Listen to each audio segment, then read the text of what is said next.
अब उन तीनों के जाप से ही लाभ होगा। अभी तक 2 मंत्र देते रहे परमात्मा अपनी पुण्यात्माओं को, तो 5 मंत्र देते थे।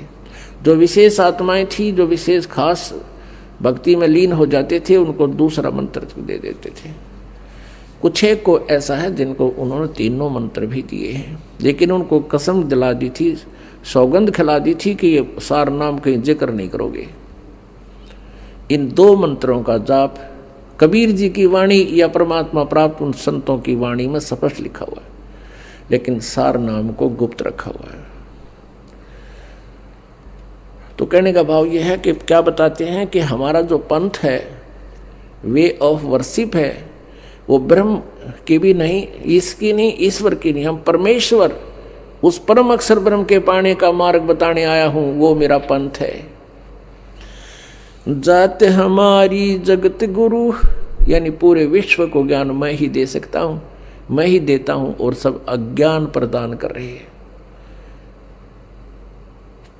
और फिर क्या बता दिया कि दास गरीब लिखत पढ़े, मेरा नाम निरंजन कंतो, मैं भगवान हूं, निरंजन हूं। एक तो इस काल को भी निरंजन कहते हैं, क्योंकि यहां तो ये प्रसिद्ध है, उस मालिक को तो प्रोक्ष है, उसका किसी को जानकारी नहीं थी, तो ब्रह्म भी ये प्रसिद्ध हो गया। वैसे ज्योति निरंजन है ये, और वास्तव में निरंजन का अर्थ होता है निर्लेप परमात्मा, माया रहित। माया रहित भगवान ही हो सकता है, इसलिए निरंजन का सीधा अर्थ प्रभु से है। प्रभु कहता मैं भगवान हूं, परमात्मा ने कहा।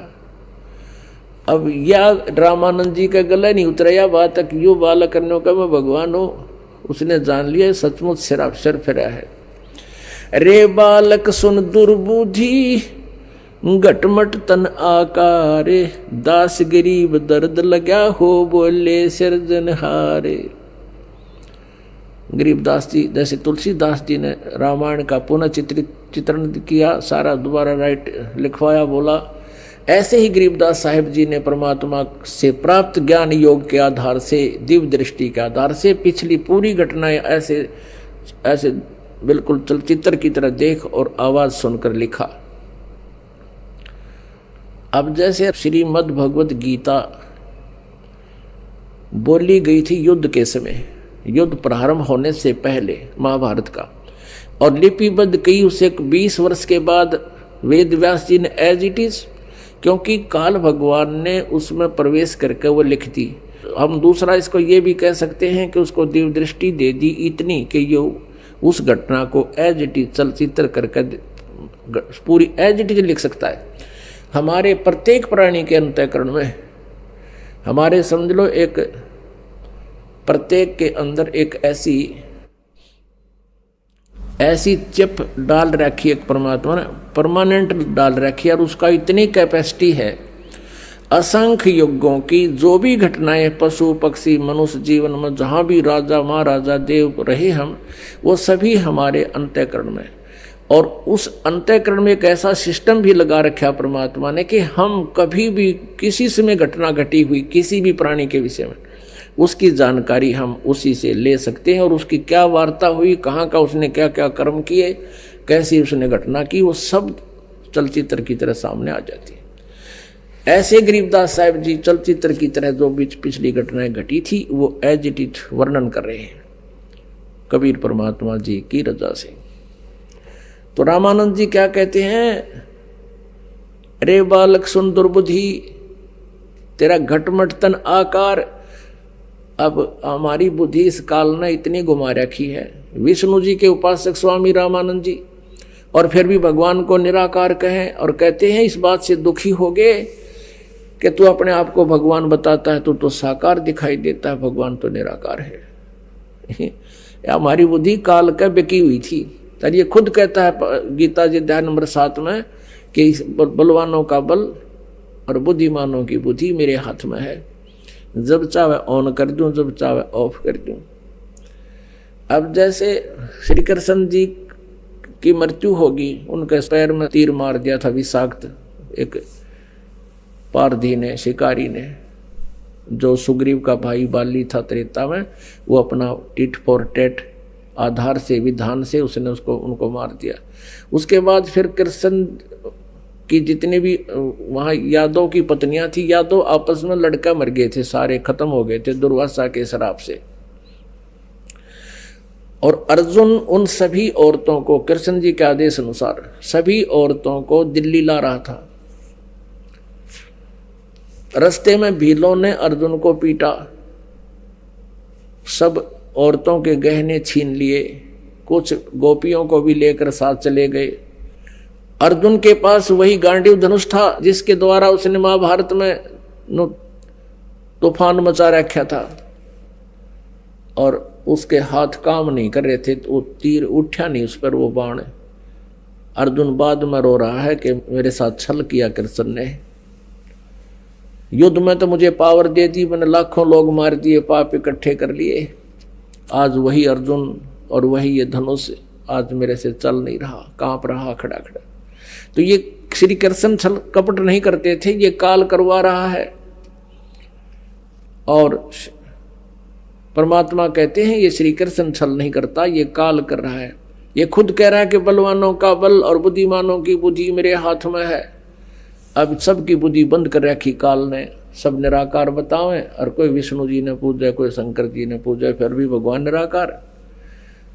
ये कैसा सिद्धांत हमने एक्सेप्ट कर रखा था। अब इसी आधार से रामानंद जी कहते हैं, रे बालक सुन दुर्बुद्धि, ए दुर्बुद्धि बच्चा, तेरा शरीर दिखाई दे, तू क्या अपने आप को भगवान है। दास गरीब दर्द लगा हो बोले सिरजनहार। रामानंद जी का दुख हुआ जब भगवान ने अपने आप को भगवान कह दिया। और कैसी आप शब्द कहे, और फिर परमात्मा एक अच्छे शिष्य की भूमिका निभाते हुए हमें एग्जाम्पल दे रहे हैं, उदाहरण देना चाहते हैं। रामानंद जी गालियां दे रहे हैं और वो ऐसे खड़े हैं। रामानंद जी क्या कह रहे, तुम मोमन के पालवा, तेरा जुल्हे के घर बासे, दास गरीब अज्ञान गति, एता दृढ़ विश्वास। क्या कहता है कि तू अपने को भगवान को है, और तो एक जुल्हे के टुकड़ा पर पलन लाग रहा है, और अपने आप ने भगवान कहे तुम। यानी इससे घटिया और के बात कहेगा कि तू उसके टुकड़ों पर पल रहा है और अपने आप को भगवान कर। इतनी मतलब दुखी होकर इतने अपशब्द बोल रहा है। आगे क्या बोला, तर्क तलु से बोलते रामानंद सुर ज्ञाने। कहते ये तो इन अच्छे महापुरुषों के वचन हैं। कैसे बोल रहा है वो, कौन, रामानंद जी। तर्क तलु से बोलते रामानंद सुर ज्ञाने, दास गरीब कुजात है आखिर नीच निदान। कहां तक अब शब्द बोल दिए कि आखिर में यो कुजात है। कुजात माने इसका माँ का बेरा ना बाप का। कह रहे कुजात जिसकी जाति से का पूरा पता ना हो, और आखिर नीच निदान। कहते तो बिल्कुल नीच है, इसीलिए तो अपने आप को भगवान कह रहा है।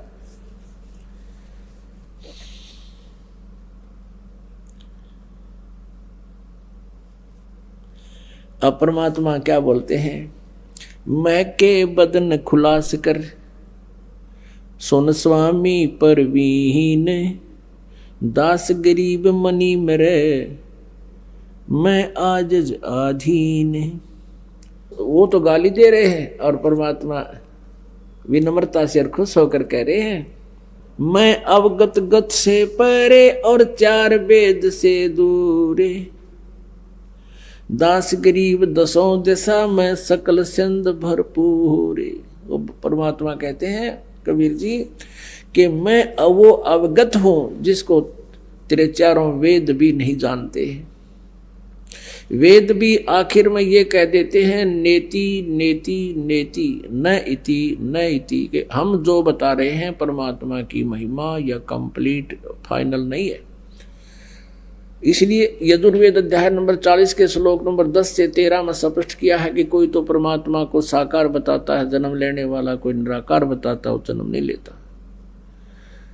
और कोई जिसने कोई अक्षर ज्ञान ग्रहण कर लिया उसको विद्वान कह देते हैं, और जिसने अक्षर ज्ञान नहीं है उसको अविद्वान बताते हैं। परमात्मा कैसा है, विद्वान और अविद्वान की डेफिनेशन भी वो तत्वदर्शी संत बताएंगे, उनसे सुनो। इससे सिद्ध है कि वेद ज्ञान कंप्लीट नहीं और वेदों में वर्णित विधि से पूर्ण परमात्मा प्राप्ति नहीं, केवल ब्रह्म तक का ही पूजा विधि और उसकी प्राप्ति का मार्ग है। तो यहाँ परमात्मा कहते हैं मैं अवगत गत से परे, चार वेद से दूरे। चार वेदों में लिखी जो महिमा वो तो है तो मेरी, लेकिन उसको पा नहीं सकता मुझे नहीं पाया जा सकता। इस कारण से इन चारों वेदों में वर्णित विधि से मैं दूर हूं, तुम्हारे से दूर इसलिए हूं। और कहते दसों दिशा भरपूर, सकल सब दिशाओं में मेरी ही प्रभुता है। जात पात मेरे नहीं, परमात्मा कहते जाति पाति हम नहीं मानते। और बस्ती है बिन थाम, हमारी जो सतलोक है उसका कोई आधार नहीं, वो अपने आप हमारी वचन से रुके हुआ है। दास गरीब अनिन गति, तन मेरा बिन चाम, मेरा शरीर तुम्हारे जैसा चाम का बना हुआ नहीं है। शरीर है शुक्रम कायम ऐसा नाविरम, स्वयंभू परिभू परमात्मा कबीर मनीषी। यजुर्वेद अध्याय नंबर 40 के मंत्र 8 में कबीर मनीषी सप्रियागात शुक्रम अकायम अवर्णम अच्छिद्रम, कबीर मनीषी परिभू स्वयंभू, वो स्वयंभू परमात्मा है जिसका कोई जनक ना हो।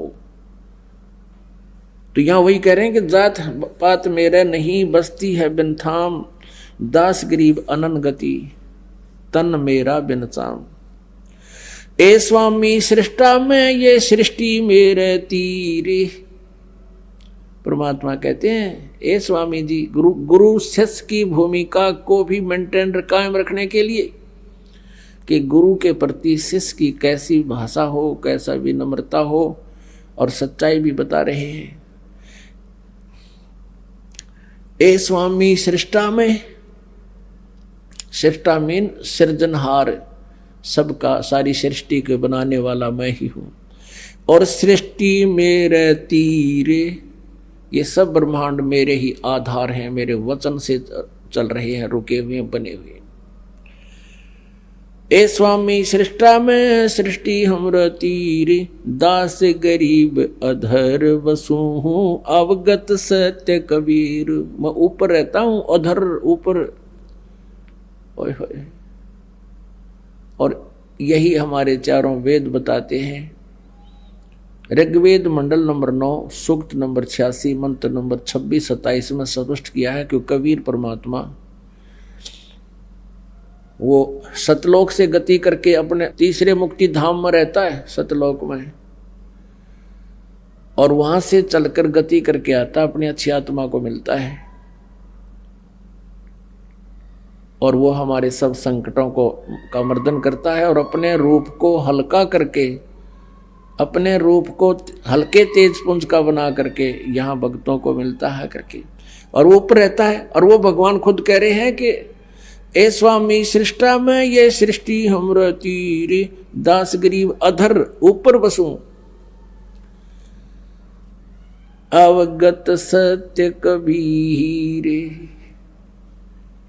ऊपर रहता हूं और मैं सारी सृष्टि का रचने वाला हूं।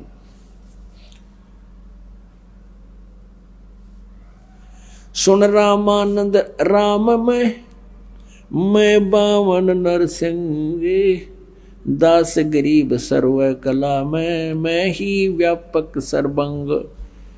जैसे व्यापक सर्वंग माने वासुदेव मैं ही हूं, सब जगह व्यापक मैं ही हूं। जैसे गीता जी अध्याय नंबर 3 के श्लोक नंबर 10 से लेकर 15 तक बताया गया है कि जो यज्ञ नहीं करते वो नालायक व्यक्ति हैं ही हैं। यज्ञ करो, धार्मिक अनुष्ठान करो, लेकिन पूर्ण परमात्मा परम अक्षर ब्रह्म, उस सर्वगतम ब्रह्म को पूज्य मानकर, इष्ट मानकर पूजा करो। उससे ये सभी भक्ति रूपी आपकी व्यवस्था सुचारू होगी। तो वो परमात्मा ही यज्ञों में प्रतिष्ठित है, वो सर्वगतम ब्रह्म। तो कहते हैं वो मैं ही हूँ जो सभी यज्ञों में पूज्य हूँ। मैं रोवत हूँ सृष्टि को, ये सृष्टि रोवे मोहे। गरीबदास हमरे वियोग को समझ न सकता कोई। मैं रोवत हूँ सृष्टि को, ये सृष्टि रोवत मोहे। गरीबदास इस वियोग को बूझे और न कोई। मैं ही बूझूं मैं ही कहूं, हम ही किया वियोगे। दास गरीब गलतान हम, शब्द हमारा बोगे।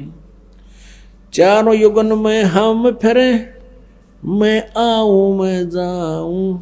गरीब दास गुरु भेद से लखो हमारी ठाव।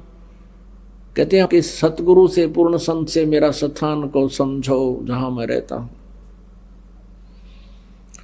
जेता अंजन आंजिए चश्मों में चमकनते। गरीबदास हरि भक्ति बिन माल बाल जो जनते। अपनात्मा क्योंकि सत्संग के माध्यम से इतना विस्तार होता है, क्योंकि ये ज्ञान इतना अज्ञान बना रखा था, इसको समझाने सुलझाने में बहुत समय लगता है।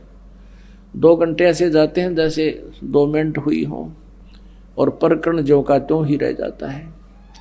क्योंकि अज्ञान आधार से हम इतने परिपूर्ण हो चुके हैं, उस अज्ञान को हटा करके फिर ज्ञान प्रवेश किया जाता है। जैसे पहले किसी ने गलत पेंट कर रखा है नकली, उसको उतारने के लिए रेगमार लगाना पड़ता है, वह मेहनत एक्स्ट्रा और होगी, और उसके बाद फिर पेंट किया जाता है।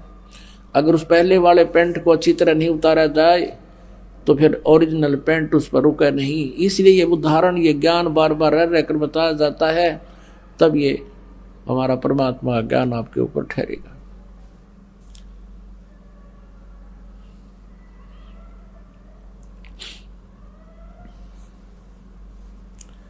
तो क्या बताते हैं कि जेता अंजन आंजिए चश्मों में चमकनते।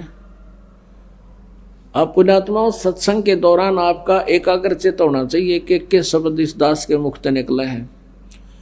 इनमें प्रत्येक के अंदर बहुत बड़ा रहस्य और आपके काम की बातें होती हैं। आप जी इधर उधर ध्यान नहीं रखे, क्योंकि 2 घंटे की बात है, तो फिर 2 घंटे शाम होंगे, 4 घंटे, बाकी 20 घंटे बहुत कुछ होते हैं इधर उधर की सोचने। तो अब जैसे ये कई बार बताते हैं, कई भक्तों को शंकाएं भी रह जाती हैं। प्रत्येक को इंडिविजुअली नहीं बताया जा सकता, ना समाधान किया जा सकता। सत्संग इसलिए किया जाता है सामूहिक तौर पर, आपको कुछ ऐसे गूढ़ रहस्य भी साथ में बताए जाते हैं जो आपको आवश्यक है। अब इसमें क्या शब्द आया है कि जेता अंजन आंजिए, वो चश्मों में दिखनते। अंजन माने माया। जितना भी अंजन यानी भक्ति रूपी जो शक्ति तो ग्रहण करेगा, भक्ति धन भक्ति माया, वो तेरी आंखों में चमकेंगी। आपकी आंखों के सामने जैसे हमने ये अंधेरे में भी दिखती हैं, और ऐसे बहुत से कुछ ऐसे अलग सी वस्तु दिखती है जो आप जी को भी दिख रही है। जिन्होंने नाम ले लिया 2-4 महीने 6 महीने साल 2 साल हो गए जिनको, उनको ये प्रकट होना शुरू हो जाती है। आँखों के सामने थोड़ी सी दूरी पर सितार से नजर आएंगे, बहुत ज़्यादा और भी काफ़ी क्रियाएं अपने आप दृष्टिगोचर रहती। वो क्या है, हमारी जितनी भक्ति अंदर हमारी भक्ति बढ़गी, उसका लेवल है, उसका प्रतीक है कि आपकी भक्ति इतनी हो चुकी है। और एक भक्त, कई बार कुछ भक्त ऐसे मिले, वो कहने लगे जी मेरी आंखें खराब होगी, आँखें के आगे काला काला दिखे, तार से दिखे, और डॉक्टर को भी देखा, डॉक्टर बोला ऑपरेशन करा ले। मैंने कहा भाई ये तार जो है, ये जो भी तुझे दिखाई दे रहा बेटा, तेरी भक्ति का प्रतीक है, और ये हमें भी दिखाई देते हैं। ये ना दिखे फिर भक्ति है नहीं तुम्हारी। ये देखने से नहीं अपने आप दिखेंगी, ऐसे आप ध्यान से देखोगे आपको कई बार ऐसा लगा जैसे कोई मक्खी आ गई, खाना खाते समय भी ऐसे लग रहा मक्खी या मच्छर आ गया, लेकिन वो हमारे परमात्मा अंदर से जो भक्ति का आगे प्रतीक, वो रिफ्लेक्शन बाहर आ रहा है। और ये सूक्ष्म शरीर ऐसा ही होता है। और ये भक्ति का प्रतीक भी उस नूर से ही हमारा ये लेवल बता रहा है। तो इस प्रकार चिंतित नहीं होना। बहुत से ऐसे भक्त हैं, एक कहने लगा जी मैं तो घर से बाहर नहीं निकलूं, देखूं जब मैंने दिखन लग जाए मैंने डर गया कदे भूत हो।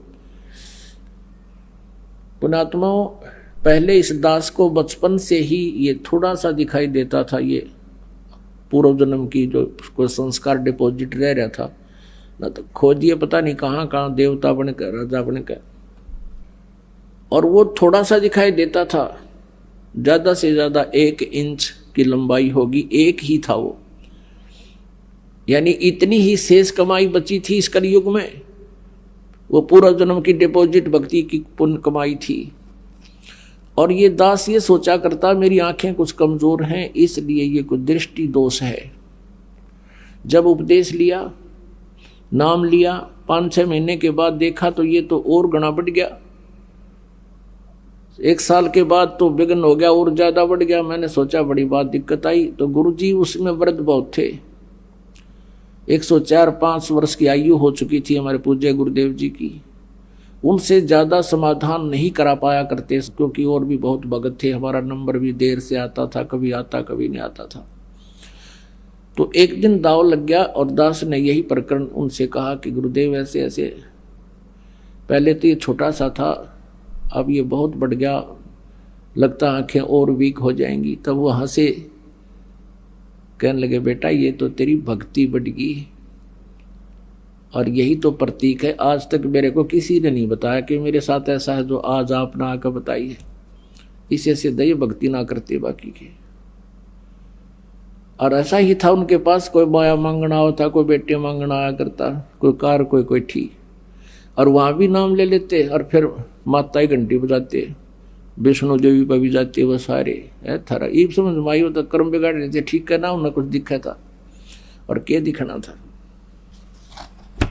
अब रामानंद जी ने सोचा भाई वो छोटा सा बच्चा बात करे इसी काटे की कि मेरी छाती में लगा है, ये आत्मा में ठेस पहुंच रही है, बहुत कॉन्फिडेंस से बोल रहा है।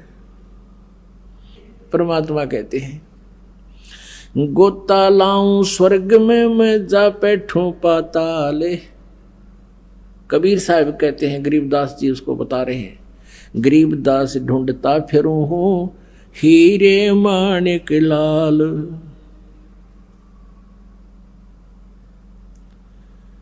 अपनी प्यारी आत्माओं, अपनी पुण्य आत्माओं को, जैसे ऋग्वेद मंडल नंबर 9 और सूक्त नंबर 86 मंत्र 26-27, ऋग्वेद मंडल नंबर 9 सूक्त 82 मंत्र 1, 2, 3, ऋग्वेद मंडल नंबर 9 सूक्त 20 मंत्र 2 मंत्र 1 में। तो पुण्यात्माओं, ये वही वर्णन है जो परमात्मा कैसी लीला करता है कि वो परमात्मा सतलोक से चल कर आता है, एक श्रेष्ठ अच्छी आत्माओं को मिलता है, उनको ज्ञान देता है, ज्ञान से परिपूर्ण करता है, उनको मोक्ष मार्ग बताता है। और स्वयं परमात्मा खुद कह रहे हैं गोता लाऊं स्वर्ग में और जा बैठूं पाताल। कबीर साहब कहते हैं मैं ढूंढता फिरूं अपने हीरे मोती लाल। आप जैसे पहले तो सतयुग त्रेता द्वापर में परमात्मा ने अधिक प्रयत्न इसलिए नहीं किया क्योंकि सभी सुखी थे, सभी की समाधियां लगा करती थी, स्वस्थ शरीर थे, क्योंकि पुण्य जब तक चलते हैं प्राणी के तब तक ये यहाँ का नकली सुख महसूस करता रहता है। और जिसको बताना चाहते थे वो सुनना नहीं चाहते थे। सभी कहते थे हमें मौज हो रही है, हमें किसी और भगवान की आवश्यकता नहीं, हमारी तो कृष्ण जी ने या विष्णु जी ने हमारी मौज कर रखी है। अब कलयुग में परमात्मा ने पता था कि कलयुग में इनकी सारा जाड़ा आ लेगा, इनकी सब पुण्य कमाई नष्ट हो जाएंगी और पहले की कमाई इनकी होगी नहीं। और जिन भगवानों को ये मोक्षदायक मानकर इनसे सुख राहत प्राप्ति के लिए पूजाएं भी कर लेंगे, उनसे राहत मिला नहीं, क्योंकि वो दे ही नहीं सकते, वो आपके भाग्य में परिवर्तन नहीं कर सकते। तब परमात्मा ने कहा था कलयुग में फिर मैं पहचान में आ जाऊंगा इनके, क्योंकि इनके पिछले पुण्य होंगे नहीं, बिरान माटी सबकी हो जाएगी। आज कोई परिवार खाली नहीं जिसमें कष्ट ना हो।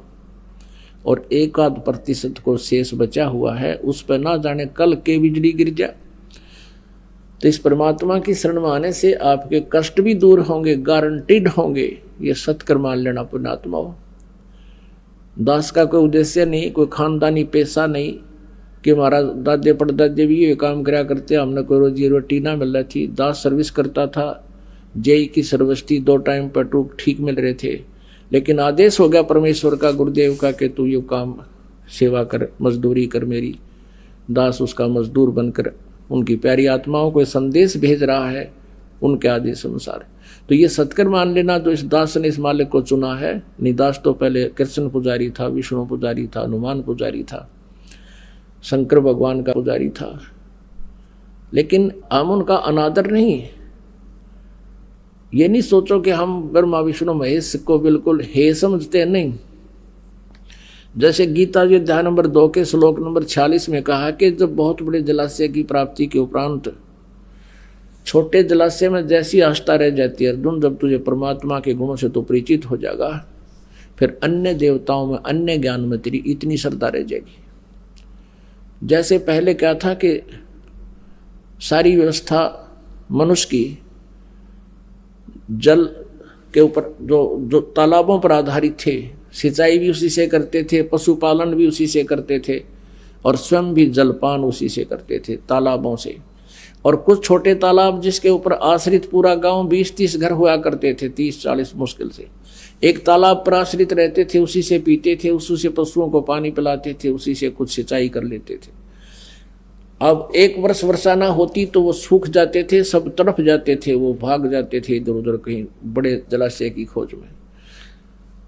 और उन व्यक्तियों को कोई बहुत बड़ी झील प्राप्त हो जाए जिसमें 10 वर्ष वर्षा ना हो तो भी जल अंत ना हो, समाप्त ना हो, तो फिर उन व्यक्तियों की धारणा उस छोटे जलाशय में जैसी आस्था रह जाएगी उस बड़ी झील की प्राप्ति के बाद, तो उनको वो छोटे तालाब वाला जल व्यर्थ नहीं लगता, वो बुरा नहीं लगता, लेकिन उसकी कैपेसिटी नहीं है जो उनको सदा सुखी कर सके। वो स्वयं नाशवान है। वर्षा होगी तो वो परिपूर्ण हो जाएगा, 1 साल गुजारा हो जाएगा। 1 वर्ष वर्षा ना हुई तो आश्रित भी मरेंगे, वो तो सूखे गया। और उस झील के ऊपर जल वही है, वर्षा का ही जल है, शुद्ध जल है वो, लेकिन उसकी कैपेसिटी पूरी नहीं है, बहुत कम क्षमता का है। ऐसे ही ब्रह्मा विष्णु महेश के जो पावर है या बुरी नहीं है, और परमात्मा की पावर क्या है, तो दरिया है, दरिया, गंगा दरिया जैसा समझो, जिसका जल कभी अंत ना हो, नहा भी ले, धो भी ले, नहर भी निकाल ले, सिंचाई भी कर ले, फिर भी खत्म ना हो। तो इस प्रकार हमने इस परमात्मा पर जब आपकी आस्था हो जाएगी, इसका ज्ञान हो जाएगा, फिर ब्रह्मा विष्णु महेश में हमारी फिर वो बुरे नहीं लगते, लेकिन उनकी अक्षमता का पता लग गया हमने। और जिसने 10 वर्ष वर्षा ना हो रहा ऐसा झील मिल जाए, फिर कौन झांकण जाएगा उसके ऊपर। अंडरस्टूड है कि जो कार्य ब्रह्मा विष्णु महेश जी नहीं कर सकते, और कर सकते थे तो कितना कर सकते थे, और वो हमें उससे सारा ही मिल रहा है, तो वहां कौन जाओगा, फिर वहीं बस जाएंगे उसके पास जा करके। तो ऐसा परमात्मा हमें बताना चाहते हैं। तो कहने का भाव ये है कि वो इस प्रकार इस दास ने इस परमात्मा को खूब पहचाना, और लगभग सन 1994 से आज 2011 आ गया है, 17 वर्ष के करीब हो गए हैं। और जो सुख और जो सतिथि में परिवर्तन इन पुण्यात्माओं में किया है, जो दास देख रहा है कि जिनके पास साइकिल नहीं थी, 2-2 कार चले उनके, अब ये तो वैसे ही, ये तो आपको यहाँ की सुविधा तो ऑटोमेटिकली मिलेंगी इस भगवान की भक्ति से। जिनको तुम भटक रहे थे, इससे को ऊपर सारा डिवोट हो रहे थे, माया कमाने के लिए हुकंड करो, कुछ भी हो जाए वो करने न तैयार थे, ये तो आपको इस भक्ति से मालिक आप व्यवस्था करेगा, किसी तरह भी करे, और 1 नंबर का धन देगा आपको। कैसे देगा कि पहले इस दास ने जब उपदेश लिया तो ऐसा एक प्लाट था, वो प्लाट लिया 4,000 रुपये का, और 2 साल के अंदर अंदर ही 1.5 वर्ष के बाद उसके आसपास से बाईपास निकल गया। उसमें कुछ कंस्ट्रक्शन कर दी इस दास ने, तो सारी कंस्ट्रक्शन मुश्किल से 20,000 रुपये का खर्चा होगा, 1.5 लाख देने वाला आ गया, और पक्की रजिस्ट्री कराई 1.5 लाख में। अब देखो, अब उस समय आज से 20 साल पहले, और कैसे एक नंबर में धन दे दिया, और सारी उम्र नहीं बचा सकता इतने जितने एकदम परमात्मा 1.5 साल में कर दिए। ये ना जाने कित कह के कर दे, ये फिर इतनी माया देन लग गया परमात्मा से, हाथ जोड़ना पड़ा, क्योंकि मालिक ने इस माया का अवगुण भी बहुत बता रखा है। इस माया की घनी जरूरत नहीं है, ये तो इतनी मांगे मालिक ते कि साईं इतना दीजिए जिसमें कुटुंब समावे, हम भी भूखे ना रहे, अतिथि ना भूखा जावे। इससे घड़ी मांग ली तो जी का झाड़ हो जाएगा आपका, और परमात्मा साथ रहेंगे तो किसी चीज का भाव आपको नहीं रहेगा। तो कहने का भाव यह है कि जो यहाँ आपको संसारिक सुविधा जो मिलेंगी वो तो फ्री ऑफ कॉस्ट होंगी, वो तो रुंगे में होंगी। रुंगे में, रुंगा क्या होता है कि जैसे पहले हम देखा करते, हमारे गांव में जाते थे ये बाहर के लोग, कोई सब्जी बेचनिया, कोई कचरे बेचनिया, कोई आम बेचने वाला, तो हमारी काकी ताई माँ दादी ये क्या करा करती थी, वो सौदा कर लेती थी, गेहूं डाला करते हैं, और वो गेहूं जैसे एक तराजू के पलड़े में गेहूं डाल दिए तो पूछा करते कि कैसे देगा, कि 2 बार, यानी उस गेहूं के बदले में 2 बार मैं इतने इतने आम तोल के दूंगा। वो तो तोल दिए, फिर नो क्या करती, रूंगा और दे। रूंगा क्या होता है, सौदा तो हो लिया वो फ्री में, अकोर दे। तो कोई नो कहता ना रूंगा ना दूं, अगतना हम ना लेते तेरे, रूंगा पहले दे। तो वो 2 आम 1 आम उठाकर और दे देता था, वो फ्री का था, उसको रूंगा बोला करते थे, रूंगा। तो पुण्यात्माओं, हमारा जो सौदा है वो तो है मोक्ष प्राप्ति का। यो सौदा हम मोक्ष वाला तोल कर दे रहे हैं आपको, और ये देंगे रूंगे में, जो सुख सुविधाएं आपको यहाँ की चाहिए। वो रूंगा मीन परमात्मा, जैसे आपने गेहूं बीज दिया, जिससे क्या होता है कि मेरे बालक भूखे ना मरे, मेरा परिवार अन्न प्राप्त करे, लेकिन उसके साथ साथ भूस तो अपने आप होगा ही होगा। वो भूस तो हो, वो तूड़ा तो बनेगा। तो पुण्यात्माओं, ये वो भक्ति है जिसमें ये माया रूपी भूस तो आपको प्राप्त होगा ही होगा, और साथ में जीवन और बचेगा, वो गेहूं मिलेंगे, यानी मोक्ष मिलेगा। अब रामानंद जी ने सोचा, भाई यो बालक तो घनी बड़ी बड़ी बात करे है, और पता नहीं, चलो इससे कुछ रहस्य जानेंगे। कहने लगा, बच्चा तू चुप रह थोड़ी देर। पर्दे के अंदर से बोल रहा है स्वामी जी कि तू चुप रह, बाहर बैठ जा, मैं थोड़ी देर अपनी पूजा करता हूं। मैंने आज अपना नित्य नियम नहीं किया है। उनका नित्य नियम ये था कि वो वैसे कर्मकांड तो करता था, लेकिन मानसिक करता था। कर्मकांड कैसे होते हैं, जैसे भगवान विष्णु की मूर्ति कोई पत्थर पीतल या जैसी भी श्रद्धा से वो बनवा लेते हैं, उनको सुबह उठकर भगवान के सब कपड़े उतार कर स्नान कराते हैं, स्वच्छ जल से नहलाते हैं मूर्ति को, और स्वच्छ कपड़े ताजे पहना देते हैं, नीचे से धोती बांध देते हैं, और कपड़ा कुर्ता पहना देते हैं, और मुकुट रखते हैं, और साथ में एक कंठी 1 मनके की, तुलसी के 1 मनके की एक कंठी भी गले में डालते हैं, और तिलक लगाते हैं भगवान के। एक वैष्णो परंपरा की जो सारी क्रिया उसमें करते हैं। ऐसे प्रतिदिन किया करता था रामानंद जी, जैसे अपने सिर पे गंगा का जल उठा के, मानसिकता अपना भाव बनाए रखने के लिए उसने ऐसा दृष्टिकोण, ऐसा तरीका अपनाया था कि भगवान में श्रद्धा बनी रहे। वर्ग व्यक्ति जैसे सोपन होता है, ऐसे मानसिक सेवा होती है, पूजा।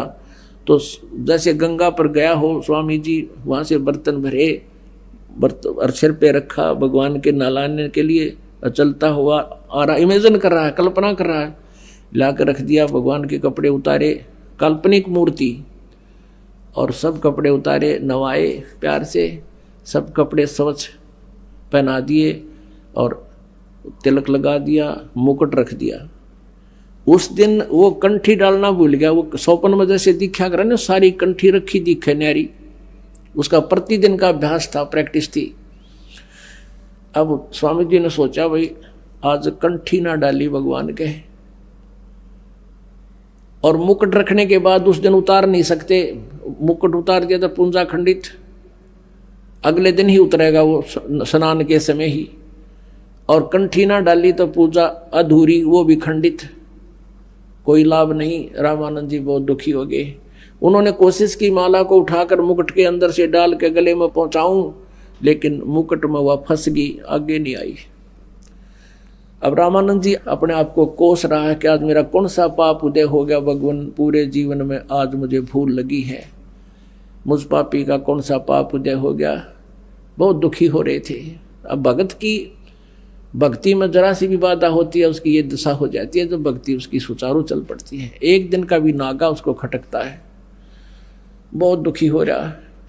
परमात्मा बाहर खड़े हैं 5 वर्ष की आयु में, कबीर देव जी, कबीर साहब, वो परम अक्षर ब्रह्म अंतर्यामी। आगे पर्दा लगा हुआ है, मानसिक पूजा कर रहा है, सब कल्पनाएं कर रहा है, और परमात्मा बाहर से कहते हैं स्वामी घुंडी खोल के, और तब माला गलडार कहा कि स्वामी जी इसकी गांठ खोल लो, और गांठ खोल के गले में डाल के गांठ लगा दो, मुकुट उतारना नहीं पड़ेगा।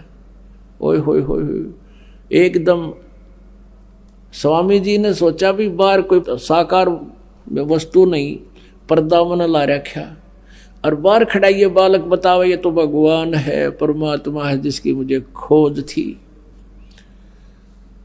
स्वामी घुंडी खोल कर फिर माला गल डारे, गरीबदास इस मेरी भक्ति को हो केवल जान सके करतार। रामानंद जी ने सोच लिया मेरी इस पूजा में जो उलझन में मैं था, भगवान ही जान सके, दूसरा समझ नहीं सकता, ये परमात्मा आए हैं। अपना आत्माओं कहते हैं डोडी पर्दा दूर कर, वो बगा दिया, फेंक दिया, वो पर्दा बिठाकर लीना कंठ लगा, छाती के गले का लगा लिया। परमात्मा को 104 साल के वृद्ध ने, ब्राह्मण ने एक शूद्र के बच्चे को, सारा ब्राह्मण समाज विद्वान था वहां पर, हजारों की संख्या में श्रोता दर्शक, और वो आए इस उद्देश्य थे कि रामानंद जी पीटेगा, धमकावेगा, नूकेगा, मैंने नाम नहीं दिया, मैं शूद्रों से नफरत करता हूं। वो कर ही रहा था, पर्दा ला रहा, और वही सारा ब्राह्मण समाज खड़ा, और स्वामी जी ने, उस ब्राह्मण ने शूद्र दानक को जुलाहे को सीने से लगा लिया। अपने आत्माओं इसको ब्राह्मण कहते हैं। ब्राह्मण सोए जो भगवान पहचाने, ब्राह्मण सोए जो ब्रह्म पहचाने, पंडित सोए जो पिंड की जाने। अब ये है कहते हैं वक्त पड़े सौदा करे, और बाढ़ में जाओ यो नकली ज्ञान है।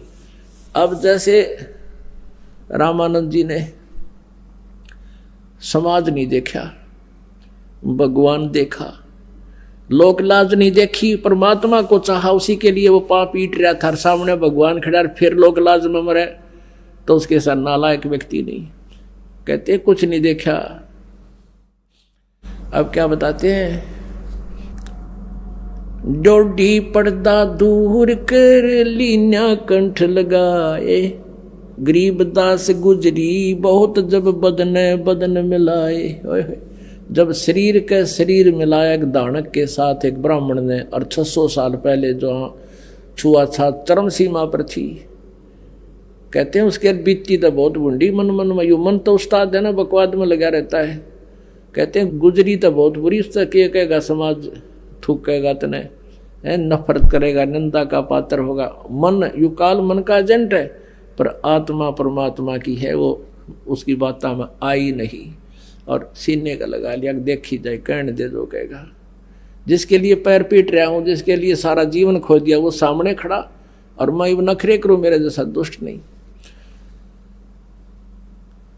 अब फिर परमात्मा ने, क्योंकि ये सारा कुछ ज्ञान भी तो बताना था, औरों को भी बहुत से समझाना था, रामानंद जी का फिर सोचा, क्या बताते हैं, मन की पूजा तुम लखी मुकुट माल परवेश, गरीब दास गत कौन लखे है, तेरा कौन वर्ण कौन भेख। अब रामानंद जी कहने लगे कि मन की पूजा तुम लखी, मेरे मन की पूजा तुमने देख ली, तुम परमात्मा हो। मुकुटमाल प्रवेश, मुकुट व माला अड़गी थी, आपने विधि बता दी। आपने देख कैसे लिया भगवान हो। रामानंद जी बोले, हे भगवान, आपको हम कैसे पहचान सकते हैं? आप किस तो वर्ण में, यानी जुलाहे वर्ण में खड़े हो, और किस वेशभूषा में? एक छोटा सा बालक धोती बांधे टोपी पहने खड़ा, एक छोटा सा बालक धोती बांध के खड़ा है, 5 वर्ष का बालक। और तुझे भगवान मानू क्यों करे? कैसे समझाया दुनिया पर मालिक आपको कैसे पहचान सकती है? अब मेरी तो बुद्धि आपने खोल दी, अब तो मैं तो आपको स्वीकार कर रहा हूं। मन की पूजा तुम लखी, मुकुटमाल प्रवेश, दास गरीब गति को लखे है, कौन वर्ण कौन भेख। कौन वर्ण क्या भेख है? किस वेशभूषा में और किस जाति में आप खड़े हो? होय होय। या तो तुम शिक्षा दे मान ले मन मोरे, गरीब दास कोमल पुरसी, हमरा बदन कठोर। जो मालिक को सीने से लगाया रामानंद जी ने परमात्मा को, ऐसा शरीर था जैसे रुई का होया करे, ओए कति रुई जैसा, क्योंकि वो शुक्रम अकायम ऐसनाविरम, ये हार्ड मांस का नहीं, उनका तेज पुंज का शरीर था। तो रामानंद जी कहते हैं कि ये तो मैं समझ गया भगवान, आपकी शिक्षा को आप मेरी फड़क निकालना चाहो थे जाति और पाति की, वह तो मेरा समझ में आएगी। और परमात्मा, आप, मेरा तो शरीर वज्र जैसा है, कठोर है, और आपका तो कोमल शरीर है। आप सचमुच प्रभु हो। अब यहां रामानंद जी ने सोचा, क्योंकि मन है, मालिक ने फिर छोड़ दिया ढीला के बीच ने फिर छलांग लगा लेने दे। अब रामानंद जी कहने लगे कि बच्चा एक बात बता, आपने झूठ क्यों बोला? परमात्मा बोले, भी क्या झूठ बोला बताओ? रामानंद जी ने कहा कि आपने कल इनके सामने कहा कि आपने मुझसे उपदेश ले रखा है, आपके पास क्या प्रमाण है? परमात्मा ने कहा कि हाँ जी, मैंने आपसे उपदेश ले रखा है। और क्या प्रमाण है? रामानंद जी ने पूछा, बताओ मैंने क्या नाम दिया था तुझे? आपको याद होगा, मैं गंगा घाट में पैड़ियों पर लेटा हुआ था, आप गए थे स्वामी जी, आपकी खड़ाऊ मेरे सिर में लगी थी, मैं रो रहा था। आपने कहा, बेटा राम राम बोलो, राम राम बोलो, राम के नाम से सुख होता है। और आपने मुझे चेला बना लिया, मैं आपका चेला बन गया। तो रामानंद जी ने कहा, भी वो तो एक छोटा सा बालक था, आप, क्योंकि 2.5 साल के बच्चे का और 5 वर्ष के बच्चे का डबल डिफरेंस होता है शरीर में। रामानंद जी कहने लगे, वो इतनी उम्र का बच्चा तो नहीं था, अभी की तो बात है 10 दिन पहले की। हाँ जी। तो परमात्मा ने कहा, एक वहां एक सेवक की खाट थी, 4पाई, कुटिया से बाहर। परमात्मा ने दूसरा रूप धारण किया, एक 2.5 वर्ष के बच्चे का उस 4पाई पर लेट गए, और 5 वर्ष के बच्चे के रूप में सामने खड़े। परमेश्वर ने कहा कि देखो स्वामी जी, ऐसा था मैं। अब स्वामी जी ने 6 बार तो न्यून देखा, 6 बार न्यून देखा, आंखें मसले, और फिर देखा। इतने में वहां से वो बच्चे वाला शरीर उठा और 5 वर्ष के बच्चे वाले शरीर में समा गया। अब फिर भी यु काल बहुत टेढ़ा है। रामानंद जी ने पूछा, भाई पूरी क्लियरेंस करूंगा? कहने लगा, बच्चा मैं राम नाम तो नहीं देता, मैं तो कोई और मंत्र देता हूं। परमात्मा ने कहा, आप ओम भागवते वासुदेव मंत्र देते हो? कहा, ये देता हूं, पर तुझे कैसे पता लगा? अब ये तो कहने की जरूरत नहीं रही। परमात्मा ने कहा कि ये स्वामी सृष्टा में सृष्टि अमृति। फिर उसने कहा कि बच्चा मैं एक कंठी भी देता हूं, वो कंठी तो तेरे गले में है नहीं, वो नीचे डाल रखी थी, कमीज के मालिक ने नीचे कर रखी थी, वह काट के दिखा दी कि देख ये आ रही वह कंठी। रामानंद जी कहने लगा, कंठी? कहा, आपने उसी दिन गंगा घाट पर मेरे गले में डाली थी। ओहो, वो जान गया रामानंद की घनी बात, फालतू बात करने की आवश्यकता नहीं। अब और ज्यादा डिस्कस की आवश्यकता नहीं रही, चुप करके बैठ गया। परमात्मा कहने लगे, स्वामी जी आपका ये जीवन व्यर्थ हो चुका है, आपकी साधना भक्ति ठीक नहीं है, आपके लिए मैं यहां आया हूं। आपने मेरी 2 युगों में बहुत सेवा कर रखी है, उसके प्रतिफल में मैं आपके लिए आया हूं। आपकी साधना गलत है, आप गीता जी से परिचित नहीं, आप वेदों से परिचित नहीं। आप परमात्मा को निराकार बताते हो, वेद परमात्मा को साकार बताते हैं। आप गीता जी को पढ़े हो, कहाँ गीता जी से को पढ़ा हो। फिर कहने लगा, बेटा एक बार एकांत में बैठेंगे। एकांत में बैठ के गंगा के घाट पर, आसपास गंगा के किनारे, और भी 20, 30, 50, 100 भक्त रह गए, बाकी सब चले गए सिर पीट के। सब उठ गया ब्राह्मण समाज। जब रामानंद जी ने उस बच्चे को सीने से लगाया, जुलाए के को, वो दर्शक तो डंडी पाट गए सारे, भाई तो डूब गया कति, इसने तो इज्जत का नाश कर दिया है, ये तो ब्राह्मण धर्म के योग्य नहीं रहा। उठ गए नकली सारे। अब परमात्मा और आत्मा 5-4 भक्त और 10-20 रह गए वहां पर। अब परमेश्वर ने कहा कि आप क्या साधना करते हो, किसको भगवान मानते हो। रामानंद जी ने कहा, मैं भगवान विष्णु को इष्ट रूप में मानता हूं। अब रामानंद जी को सभी शास्त्र कंठस्थ याद थे। 104 वर्ष के हो गए थे, 16 वर्ष से वो लगे थे भक्ति में। ब्राह्मण के घर जन्म था, बचपन तक ये पुराण वेद और गीता जी इनके पास होते ही थे। तो रामानंद जी ने वेदों के मंत्रों को और सभी गीता जी के पूरे कंठस्थ याद कर रखा था, पुराणों के पूरे प्रकरण याद थे उनके। परमेश्वर ने कहा कि आप विष्णु जी की किस तिथि को मानते हो, उनकी क्या तिथि है, उनकी जन्म मृत्यु होती है वा नहीं। स्वामी जी ने कहा कि नहीं, वो तो अजर व अमर है, वो सर्वेश्वर हैं, वही ब्रह्मा विष्णु महेश के रूप धारण करके वो स्वयं ही स्थिति संहार सृष्टि करते हैं। परमेश्वर ने कहा कि श्रीमद् देवी भागवत 3 स्कंद में भगवान विष्णु स्वयं कह रहे हैं, दुर्गा की स्तुति कर रहे हैं 123 पृष्ठ पर, वर्तमान में 123 पृष्ठ पर, और गीता प्रेस गोरखपुर से प्रकाशित में वर्णन है। भगवान विष्णु खुद कहते हैं, तुम शुद्ध स्वरूपा हो, ये सारा संसार तुमसे उद्भासित हो रहा है। मैं ब्रह्मा और शंकर हम आपसे ही विद्यमान हैं, और हमारा तो जन्म और मृत्यु होता है, हमारा तो आविर्भाव और तिरोभाव, जन्म और मृत्यु हुआ करता है। हम अविनाशी नहीं हैं। और शंकर भगवान ने भी यही कहा कि जो ब्रह्मा जी आपके पुत्र हैं दुर्गा, तो मैं भी आपका बेटा हूं। यानी तीनों के तीनों दुर्गा से उत्पन्न हुए हैं। आप कहते हो इनका कोई माता पिता नहीं। अब स्वामी जी को तो याद थी पुराण, 1 मिनट में समझ गया कि बच्चा लिखा तो ऐसा ही है। कहता मैं ध्यान लगाता हूँ रामानंद जी के। फिर वो इनकी अचल बचल सा ज्ञान था। जब यहाँ फेल हो गया ना, बोला मैं समाधि लगाता हूँ, अभ्यास योग अभ्यास करता हूँ, समाधि दशा में भगवान को देखता हूँ। क्या देखते हो? प्रकाश देखता हूँ। भगवान कैसा है कि निराकार है, वो दिखता थोड़ा ही है। भगवान का प्रकाश देखा जा सकता। लग गया। परमात्मा बोले भले आदमी, कोई ये कहे सूर्य का प्रकाश देखा जाता, सूर्य निराकार है क्या? ये वचन ठीक है?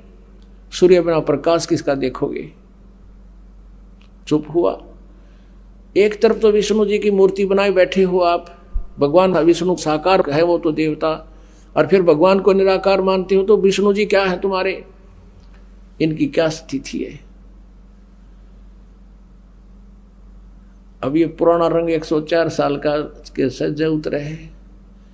परमात्मा ने कहा आप भगवान विष्णु जी की पूजा करके कहाँ जाओगे? कि स्वर्ग जाऊंगा, विष्णु जी के लोक में जाऊंगा, वहाँ बहुत सुंदर स्वर्ग बना हुआ है, वहाँ ठाठ से रहूंगा, वहाँ मुझे सुंदर शरीर मिलेगा, वहाँ देवताओं जैसा शरीर मिलेगा, वहाँ सब सुविधाएं हैं, ठाठम ठाठ है। परमेश्वर कबीर जी ने पूछा कि तुम कितने दिन रहोगे उस स्वर्ग के अंदर? आप विद्वान पुरुष थे, पता था। स्वामी जी कहने लगे रामानंद जी कि जब तक मेरे पुण्य रहेंगे, पुण्य क्षीण होने के बाद कहाँ जाओगे स्वामी जी? अकना पता कौन सी योनि में जाएंगे। फिर के सुख टट्टू सुख हो आयु है, वहां जाकर 10 वर्ष 20 वर्ष मलाई खा के अपने पुनों की फिर या गधे बनोगे आकर के। ये काहे की साधना है?